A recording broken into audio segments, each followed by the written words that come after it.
Hello, everybody, and welcome back to Chakras and Cusswords podcast. My name is Katherine. I am your podcast host, and today's episode is about the astrology dates for February 2024, and I am going to do a quick little reflection of some of the top stories for the end of December of 2023, where I left off, and also for January. I will do a quick reflection, not too long. I'm trying to make these a little bit shorter, but these are some of the current topics that were headed in the areas of news, media, and of course, celebrities.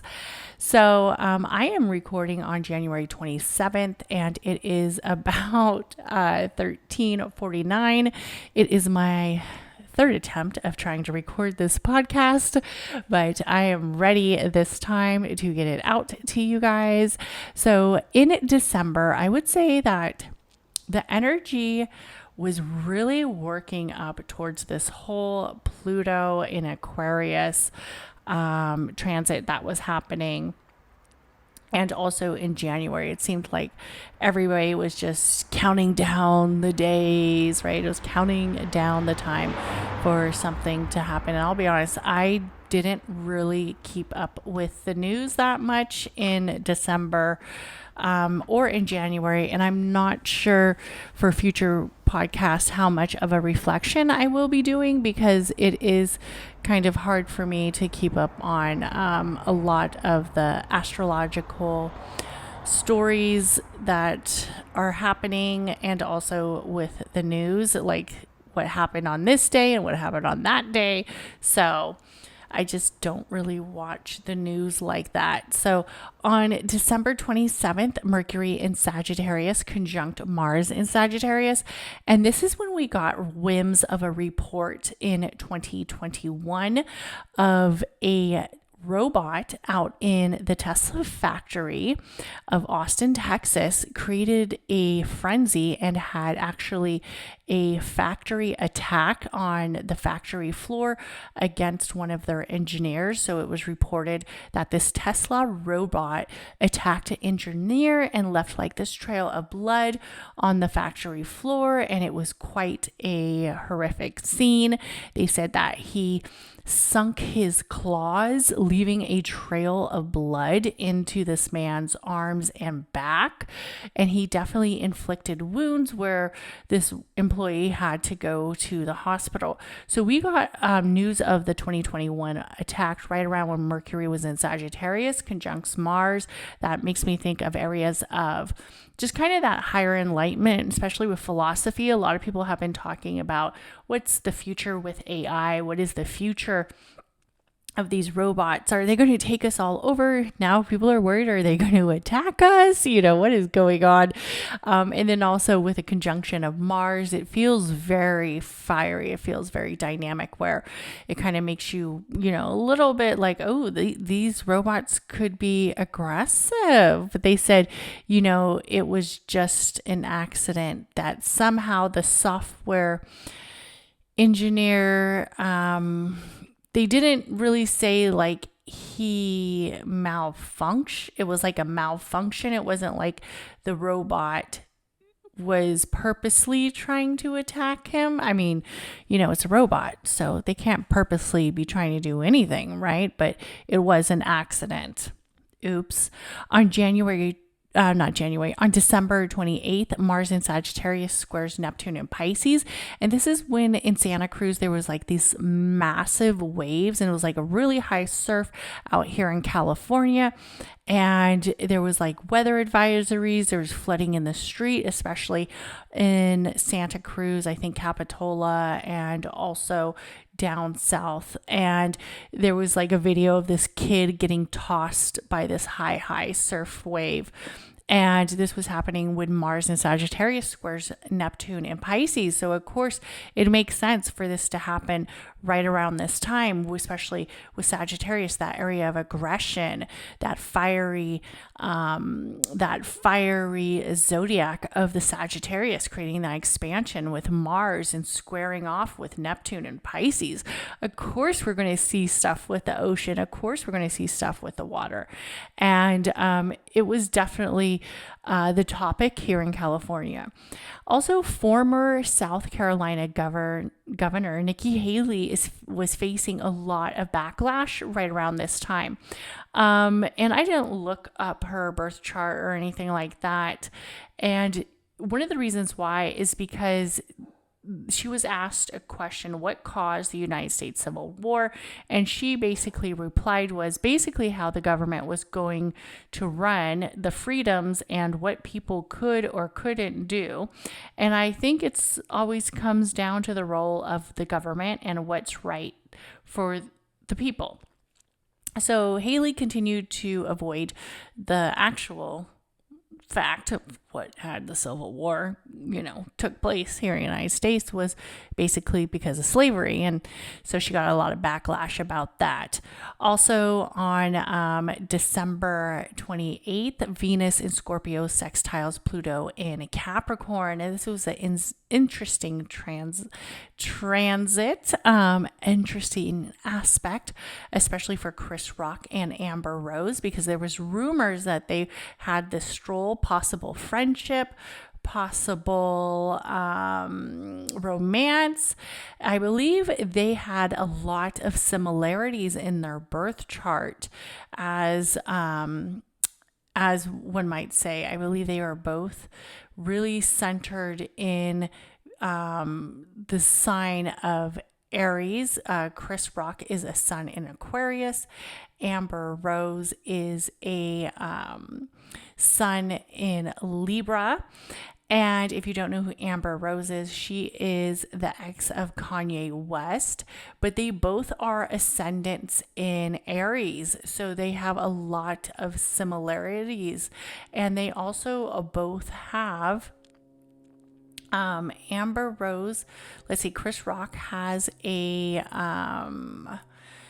his moon is in Aries as well, and so is Amber Rose. So they both have a Aries moon, and they are both ascendants of Aries. So they kind of have a lot of similarity, and a lot of people were thinking that this could possibly be a new romance, and I'm kind of here for it. I'm kind of here for it.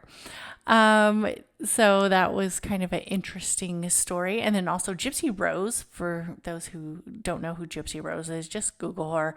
Gypsy Rose is a young lady who was sentenced to 8 years in prison for killing her mother. Her mother suffered from Munchausen syndrome and basically was getting all this money for saying that Gypsy Rose was sick, and she had like this elaborating scheme. Gypsy Rose went under all these operations. She had all her teeth pulled out. It was a horrible story of abuse. But basically Gypsy Rose met this guy online, and they killed her mom. So she was sentenced to 8 years in prison. I believe the man that helped her was actually sentenced to life in prison, but I'm not 100% sure. I did watch the movie Act on, I believe it is on Hulu, and it was interesting. I haven't really wanted to read her birth chart. I haven't really looked into it, but that was right around the time that Venus enters Sagittarius, and it just made me think of areas of relationships and areas of where there's a hard aspect about some of these relationships, especially with the feminine. So it was one of the hot stories coming out. Also, another story that kind of happened right around the beginning of January was there was a huge earthquake as Mercury goes direct in Sagittarius. And also we had Mars enters Capricorn, and it was the day that, I believe that was the day that Mr. Cat Williams broke his silence.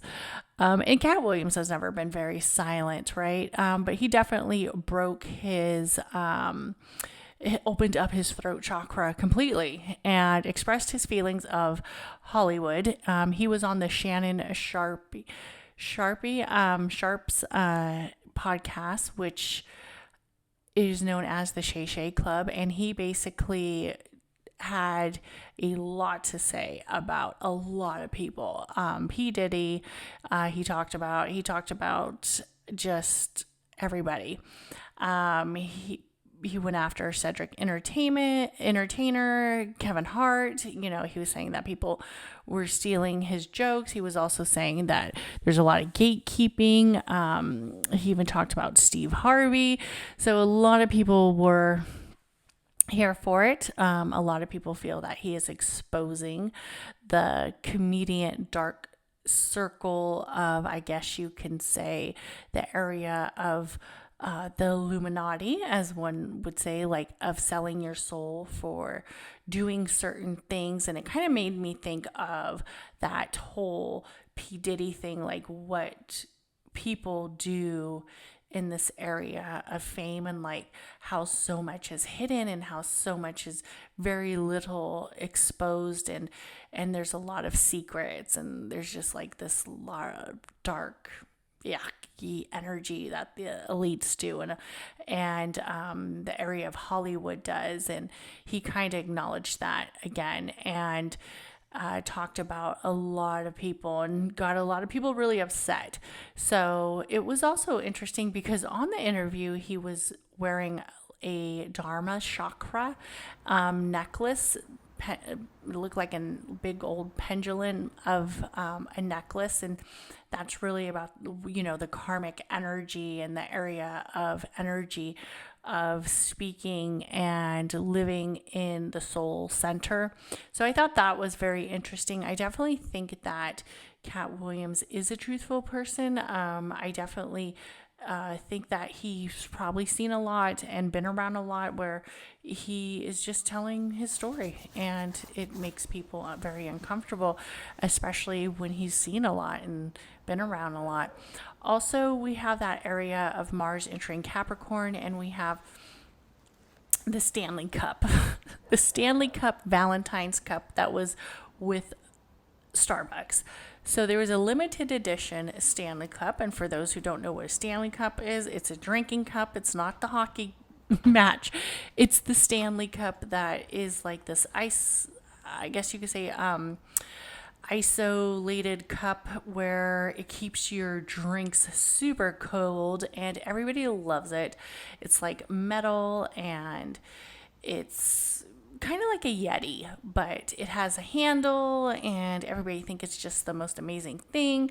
I will be honest, I had a Stanley Cup, the 40 ounce. I thought it was too big. Like, I thought it was heavy. I was like, this thing is huge.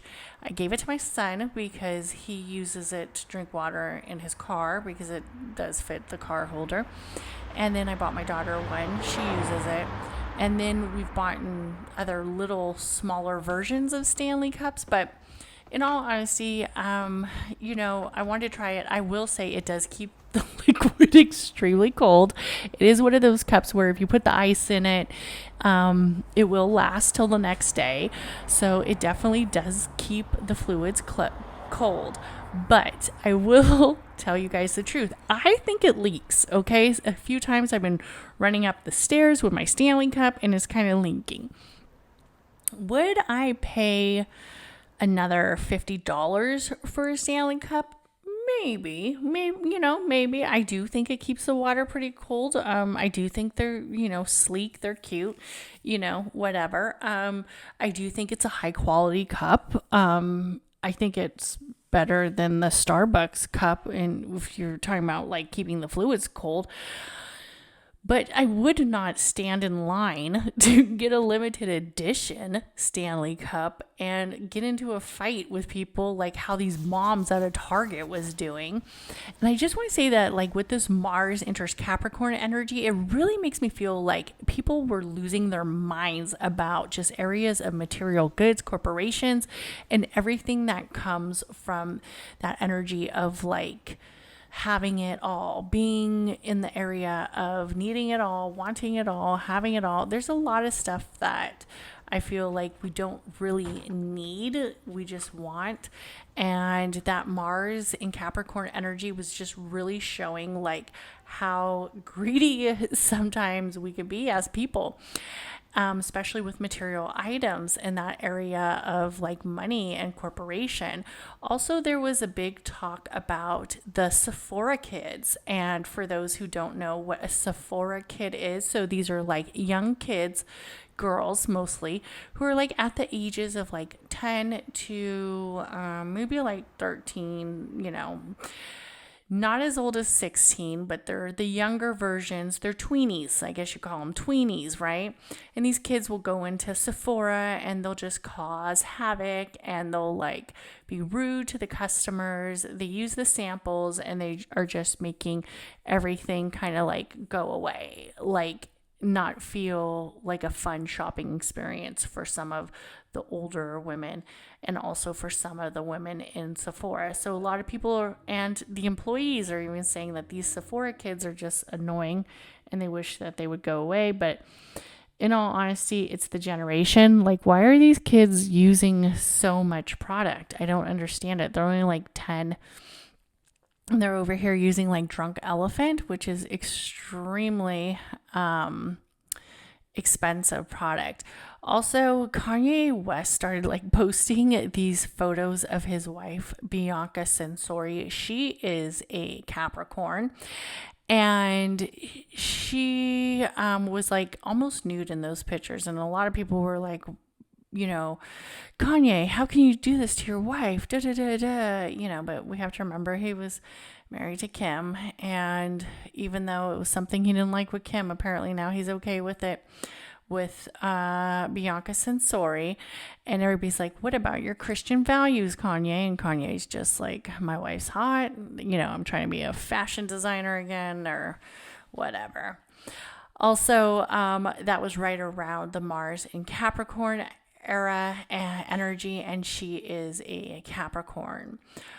Also, I will say that kind of around the time that we had that energy of like Mercury in Capricorn and Juno goes retrograde, I kind of wasn't really paying attention to what was going on in the media. There was tons of, stories. I was like, that's interesting, but not as much as when we hit Aquarius season, right? So we had Aquarius season. And then we had Pluto enters Aquarius, and then we have Venus enters Capricorn, and then we had the full moon in Leo right around like January 20th was when the sun enters Aquarius, and then we had the full moon in Leo, and we had a lot of energy towards Megan Thee Stallion and Nicki Minaj. So Megan Thee Stallion released her I guess it's not even a full album. It's just a single and it's called Hiss. And she's like taking direct digs to Nicki Minaj. Subtly, she didn't say her name, but she basically is pointing out that Nicki Minaj is married to, I believe his name is Kenneth Perry, I don't know. He's like a sex offender. And she says, these girls aren't mad at Megan. They are mad at Megan's law. So that was seen as a direct hit towards Nicki Minaj. Nicki Minaj has been losing her mind on Twitter. And it's interesting because I decided to read Nicki Minaj's chart. I read her chart when her album came out in Sagittarius season, and she did use that Sagittarius energy to really kind of showcase her talent. I do think she's very talented, but I do think that Nicki Minaj has a lot of obstacles. She has a lot of areas where for some reason she's just not really able to get her shit together. And it's quite sad, right? But Megan Thee Stallion's chart's very interesting. I did read it a little bit when she was going through that case with Tory Lanez, but I decided during this beef to to read it again, right? And one of the things that I would say that I thought was interesting, that she is in a sun in Aquarius. This was all kind of happening right around Aquarius season.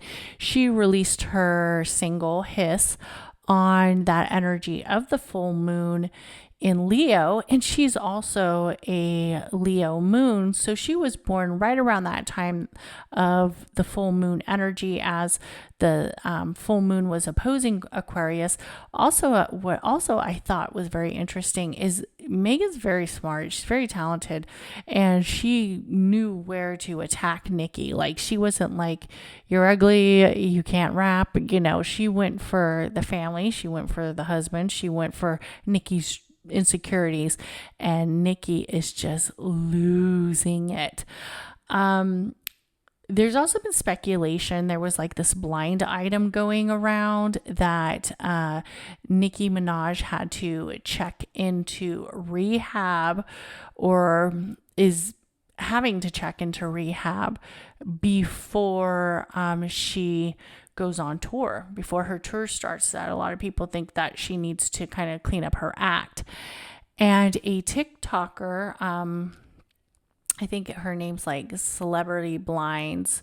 She's a TikToker, and she was reading the blind item. She didn't write the blind item. She was just reading the blind item like many TikToker gossip columnists do. And Nicki Minaj like sent her a message, and it was like really like, you're ugly. Like, it was just like this very cryptic message. So then the TikToker decides to go onto TikTok and like say, like, what is this message all about? What does this mean on TikTok? And see what her followers say about it.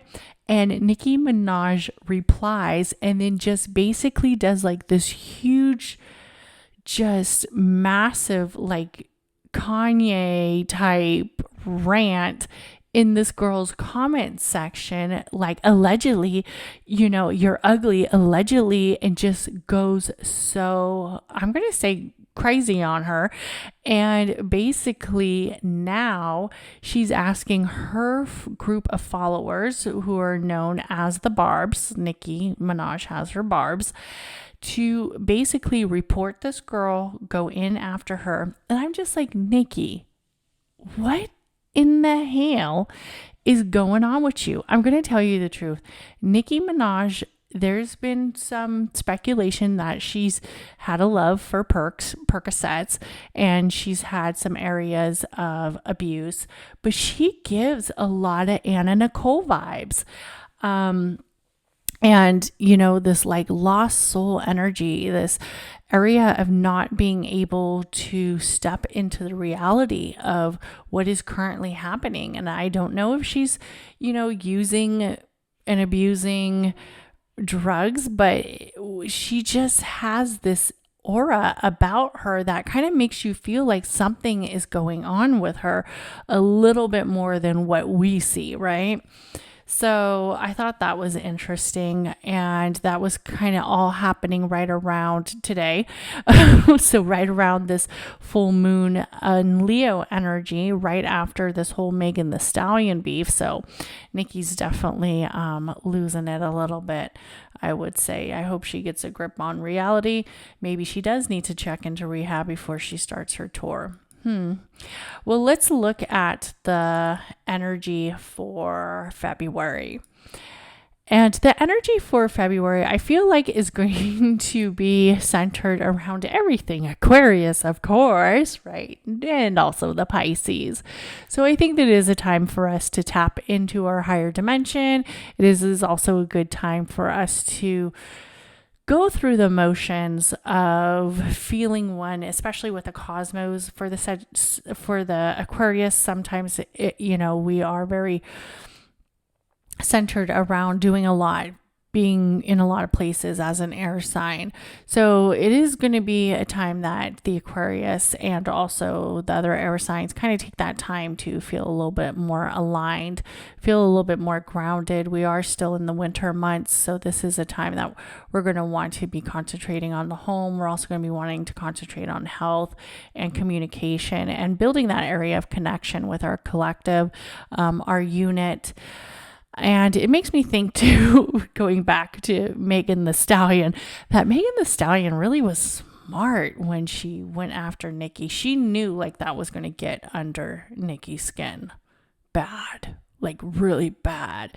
She knew that was going to drive her bananas and drive her nuts. Like she really knew it. And as an Aquarius, they are very, intelligent people. So I would say that she knew that this would really rip Nikki to shreds, and she went for it. She did the below the belt, as one might say, blow. And so I think that this kind of shows that even when people do throw direct attacks, Nikki could have handled this a little bit different. She could have just came out with her diss, but the fact that she continues to like be under this persona, like people are just attacking me because I'm the best, and be in denial of some of the things that her relationship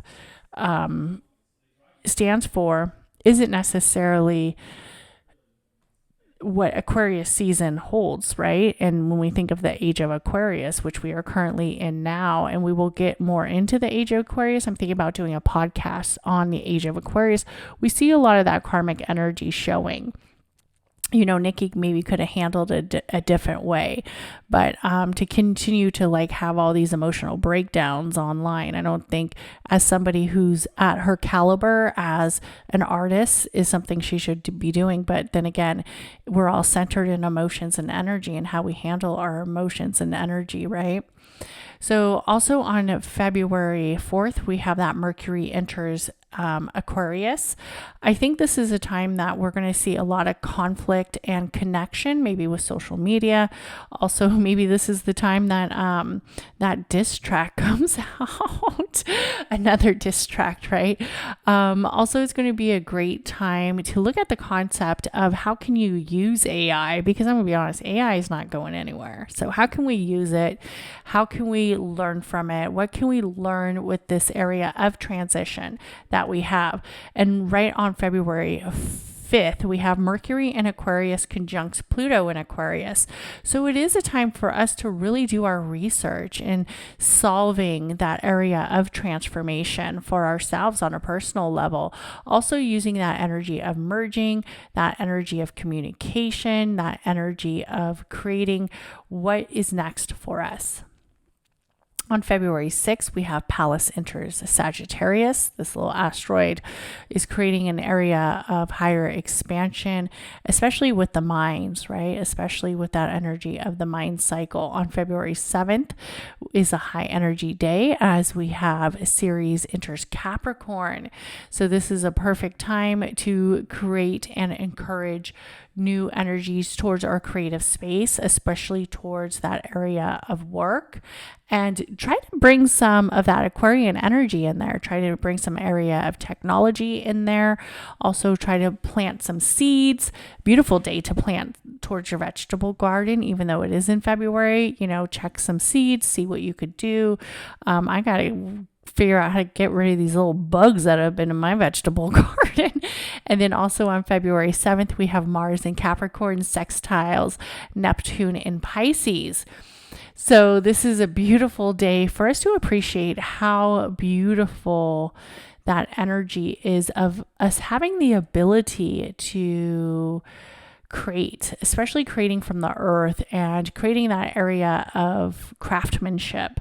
Also looking towards our dreams and looking towards our area of what is around us and using it. We also have on February 8th, Vesta goes direct in Gemini. We have the Sun in Aquarius squares Uranus and Taurus on February 8th. Definitely a high energy day. We also have a time that it's going to make us feel a little bit like a power struggle, especially with the Aquarius sun. And then we also have to remember that Pluto's in the mix too, squared with Uranus and Taurus. People might be feeling a little bit fixed. They might be feeling a little bit stubborn. They might be feeling a little bit rebellious. February 9th, we have the new moon in Aquarius.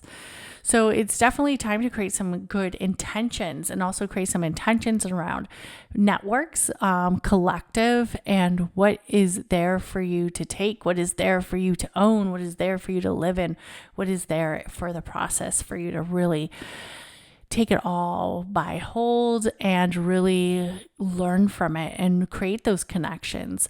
On February 10th, it is actually the Lunar New Year, Chinese New Year of the Dragon. So time to welcome the Wood Dragon year. It's also known as the Year of 8, which is a Saturn energy. So it's very a good time to look at our goals, look at our boundaries, and look at our areas of responsibility to remain determined, remain in that energy that feels us through the paths. We also have February 10th. We also on that day has Mercury in Aquarius squares Jupiter in Aquarius. So sometimes we have to remember that we have to look at certain things, what they mean to us right now, or what will they mean to us in the future, and how we can continue to have these goals. How can we continue to live within our goal space? How can we continue to live in certain aspects that create this area of abundance to us in our life. On February 12th, we have Mars enters Aquarius. So definitely a lot of time to let that mind spark up, let that area of energy kind of create your own insight when it comes to your soul, when it comes to the individual self that you are, the person you are on a internal level. Create that space that feels unique with you, that passion that feels unique with you. Also on February 13th, we have Mars in Aquarius conjuncts Pluto in Aquarius. So this is a day to transform. This is a day to say goodbye to old habits. This is also a day to say goodbye to old things that have been holding you down. And we have Venus in Capricorn sextiles Neptune and Pisces. So it's a beautiful day to create that area of romance. And it's also a beautiful day to create that area of romance in the energy of the higher self. Maybe do a partner meditation, partner massages, prepare for Valentine's Day. On February 16th, we have Venus enters Aquarius. So it's time to think of energy of the love cycle and how it is an individual space, but then also how beautiful a collaboration can feel, especially if you've been wondering if you should take your relationship to the next level. Definitely think about, is this the next level? Is this that energy where we have Venus in Aquarius? If you have a long distance relationship, definitely some time to FaceTime, get more centered in maybe meeting up or feeling aligned with that area of looking at what the relationship can bring in the next few years. Also, we have it centered around that Pluto energy. We have to remember that area of transition, that area of rebirth, that area of saying goodbye. So is this a place that maybe we have to say goodbye to? Is this a relationship that maybe we have to say goodbye to? On February 16th, we have Mercury in Aquarius squares Uranus in Taurus. So this might be feeling like a little bit of an obstacle for some people. If it isn't feeling beautiful and aligned with Venus in Aquarius, honey, maybe it's feeling like an obstacle for you. And that could be expected, especially as right around this time we have Venus in Aquarius conjuncting Pluto in Aquarius. So it might be a time where relationships are really kind of being tested. So either you're seriously falling in love or you're seriously falling out of love, right? It's either like one extreme, but definitely look at that area of connection with the relationship and how can you bring that transition and transformation to the next level. We also have on February 18th, Sun enters Pisces. So we are transitioning towards the spring slowly but surely. Can you believe it? And our area of weather is going to be slowly changing. That area of hibernation, being in the home, the cold days is going to be emerging to spring as we have the sun enters Pisces. We also have have to remember that this is a time that we're going to want to maybe get back outside a little bit, take some more fresh air if we've been stuck in the home, especially if you've been living in one of the colder states where, you have to stay home, you have to stay inside. So definitely take some time to maybe enjoy the outside if you can, embrace that energy of the higher self, looking maybe to tap into that Pisces energy. If you can, maybe look at the ocean or look to the water, but just look to an area of fulfillment, especially how beautiful this planet is. On February 22nd, we have Mercury enters Pisces. This is a time that feels very connected to the higher self. When I think of Mercury, very much connected to that area of resolution, that area of remembering to create, remembering to take your purpose, take your meditation, take in your dream state, take in your imagination, take in your creativity, take it all in and enjoy it. Also, we have February 24th, the full moon in Virgo for opposing this beautiful Pisces sun. So this full moon in Virgo is a time for you to look at also your health, right? Look at what areas of the winter, what areas of the cold months you're saying goodbye to, what areas are you going to be taking in, how are you going to be living at your best overall energy, mentally, spiritually, physically, taking that area of your daily rituals, creating a aspect that feels aligned with you, and creating that area of abundance that feels aligned with you and your goddess energy. As I always like to say, the Virgo reminds me of that domesticated goddess. How can you tap it into the days, the daily? I always feel like I need to have more fresh flowers in the house, and I kind of feel like that's like what the Virgo resembles, right? Fresh flowers, cleaning out the old foliage, cleaning out that space, making it feel a little bit more beautiful each day. We also have around this time, on February 28th, we have a Sun in Pisces conjuncts Mercury in Pisces, and Sun in Pisces conjuncts Saturn in Pisces. Wow. So this is a day that makes you wonder. It really makes you wonder.